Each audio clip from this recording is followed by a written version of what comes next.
Terça-feira da 7ª semana do Tempo Comum. Queridos irmãos, sejam todos muito bem-vindos. Quero pedir você já que se inscreva no canal, já deixe o seu joinha no início deste vídeo, porque você pode se esquecer lá no final. Meus amados, vamos ao Evangelho que está em Marcos, capítulo 9, versículos de 30 a 37. O Senhor esteja convosco, Ele está no meio de nós. Proclamação do Evangelho de Jesus Cristo segundo Marcos. Glória a vós, Senhor. Naquele tempo, Jesus e seus discípulos atravessavam a Galiléia. Ele não queria que ninguém soubesse disso, pois estava ensinando a seus discípulos. E dizia-lhes: O Filho do Homem vai ser entregue nas mãos dos homens, e eles o matarão. Mas em 3 dias, após sua morte, ele ressuscitará. Os discípulos, porém, não compreendiam estas palavras e tinham medo de perguntar. Eles chegaram a Cafarnaum. Estando em casa, Jesus perguntou-lhes: O que discutíeis pelo caminho? Eles, porém, ficaram calados, pois pelo caminho tinham discutido quem era o maior. Jesus sentou-se, chamou os 12 e lhes disse: Se alguém quiser ser o primeiro, que seja o último de todos e aquele que serve a todos. Em seguida, pegou uma criança, colocou-a no meio deles e, abraçando-a, disse: Quem acolher em meu nome uma destas crianças, é a mim que estará acolhendo. E quem me acolher, está acolhendo não a mim, mas a aquele que me enviou. Palavra da salvação. Glória a vós, Senhor. Meus irmãos e minhas irmãs, Jesus Cristo hoje não realiza milagres públicos, mas nosso Senhor tem um momento de intimidade com os seus discípulos, e como é importante que nós também tenhamos na nossa vida este momento de intimidade com Jesus Cristo, porque é na intimidade, fora da correria, fora das multidões, que o que Jesus Cristo quer de nós vai ficar mais claro. Nosso Senhor vai explicando nas minúcias aquilo que no meio da correria, no meio das notícias, eu não consigo compreender. Então é sempre muito importante, meus irmãos, por exemplo, sempre quando terminarmos uma reflexão do Evangelho, como estamos fazendo, você também se perguntar: Senhor, eu compreendi isso, isso. E na minha vida, o que o Senhor quer? Que detalhe na minha vida o Senhor quer que eu mude? Que detalhe na minha vida o Senhor quer que eu continue fazendo ou até melhore? Mas tem este momento de intimidade com o Senhor. Então Jesus Cristo, neste momento de intimidade, dizia aos discípulos: O Filho do Homem vai ser entregue nas mãos dos homens, e eles o matarão. Mas 3 dias após sua morte, ele ressuscitará. Meus queridos, vejam que, como eu já disse outras vezes, Jesus não esconde dos seus discípulos a realidade da sua missão. Ele veio para nos salvar. E para nos salvar, ele precisa passar pela morte e também ressuscitar. Isso indica, meu irmão e minha irmã, que eu e você também precisamos passar por isso. Eu e você precisamos morrer para ressuscitar. Não existe glória sem o sacrifício, não existe vitória sem a peleja, não existe o céu sem antes eu morrer para os meus pecados. E Jesus Cristo deixa isso muito claro. Para quê? Para que aqueles que estão caminhando com Ele também tenham esta mesma noção, esta mesma ideia. Se meu mestre vai morrer, eu também preciso passar por este momento de morte. Morrer para os meus vícios, para os meus pecados, para as minhas manias e ressuscitar para Jesus. Acontece que os discípulos também não compreendiam. Percebo que no versículo 33, eles chegaram a Cafarnaum. Estando em casa, Jesus perguntou-lhes: O que discutis pelo caminho? Ou seja, dá a impressão até que Jesus estava mais à frente ou atrás e o grupo dos 12 ficou conversando.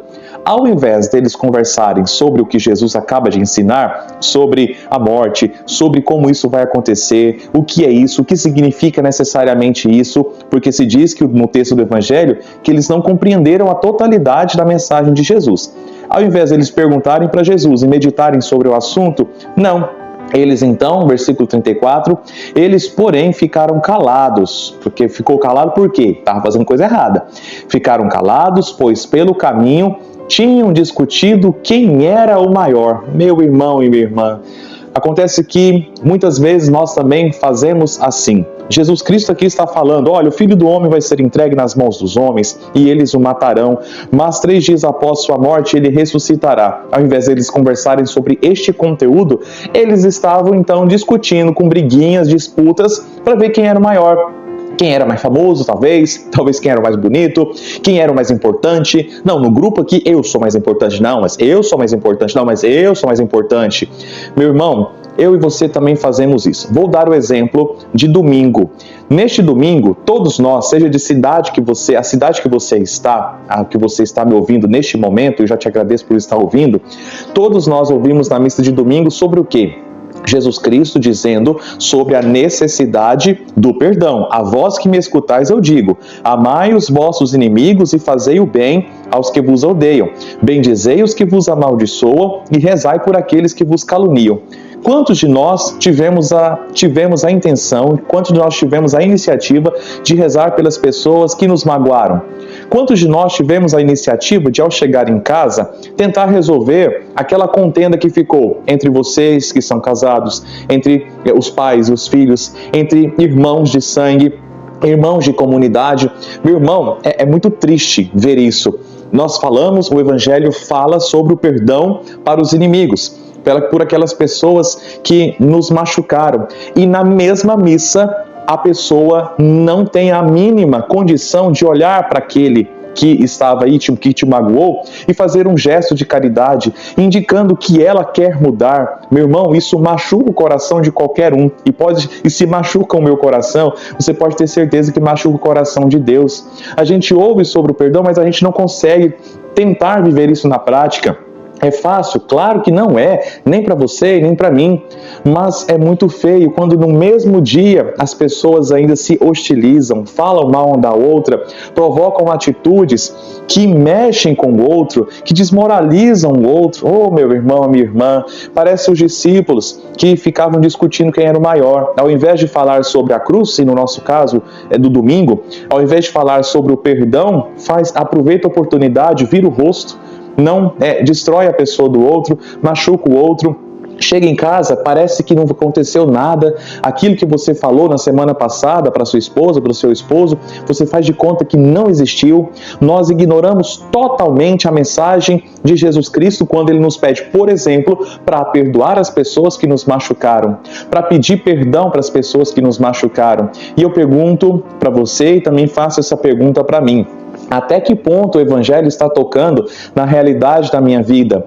Ou eu estou sendo apenas um espectador? Nossa, que homilia bonita, foi tão bonito. Nossa, mas como isso foi interessante. Mas na prática eu não faço nada de diferente. Portanto, meus irmãos, minhas irmãs, ouçamos o que Jesus diz no versículo 35. Jesus sentou-se, chamou os 12 e lhes disse: se alguém quiser ser o primeiro, seja o último de todos e aquele que serve a todos. Você quer ser o primeiro? Então começa servindo. Você quer perdão? Comece perdoando. Você quer atenção? Comece dando atenção. Você quer ser servido? Sirva primeiro. Faço uma pergunta para você. Na sua vida, de quem você lembra primeiro? Daquele que te serviu ou daquele que, na verdade, te maltratou? Você lembra de quem te ajudou ou de quem te esqueceu? Por exemplo, veja, dentro de casa, qual a pessoa que você tem mais estima? Eu tenho certeza que foi aquela pessoa que ficou com você enquanto você estava doente. Eu tenho certeza que no seu grupo de amigos você vai se lembrar e ter mais reverência por aquele amigo que te estendeu a mão quando você tinha um boleto para pagar e não tinha a quem recorrer. Eu tenho certeza que isso vai acontecer com a sua catequista, que você escutou um bom conselho dela, com um padre da sua estima também, que no momento oportuno ele também te ouviu, te deu uma palavra, ele te deu o sacramento da confissão, da unção dos enfermos. Entende? As pessoas maiores no reino dos céus são aquelas que primeiro servem, e eu tenho também no meu coração o grupo de pessoas que são os maiores. Ou seja, se entre nós é assim, imagina no reino dos céus. Se alguém quer ser o primeiro, que seja o último de todos, é aquele que serve a todos. Então, meu irmão, minha irmã, peçamos no dia de hoje a humildade para entendermos o que Jesus quer. e entendendo, tentar colocar em prática e assim também abraçar em nossa vida o sentido do serviço. Queremos ser grandes? Queremos destaque? Então vamos começar a servir as pessoas que estão perto de nós. Amém. Meu irmão, muito obrigado por você estar aqui, não desliga ainda, eu te peço a inscrição, te peço o joinha, te peço um comentário, vamos lá, são 3 atitudes. Primeira, a inscrição no canal do YouTube. Me ajude com a sua inscrição. Se você gostou dessa homilia, se você está gostando desta nossa caminhada juntos, vamos fazer. Faça sua inscrição, olha aqui e deixa um joinha no canal do YouTube e em terceiro lugar, escreva algum comentário, uma frase, um pedido de oração. Te agradeço muito pelos testemunhos que vocês vão deixando aqui. Aqueles que tiverem oportunidade, leia alguns testemunhos, nós vamos percebendo como a palavra de Deus é rica. Leia os comentários também, você pode ver pedidos de oração, você pode me ajudar a rezar por essas pessoas e se você puder escrever ao menos a palavra amém ou a mãozinha nos comentários, tudo isso ajuda. Baliza, hoje nós temos a Santa Missa às 19 horas. E que Deus te abençoe. Em nome do Pai, do Filho e do Espírito Santo. Amém.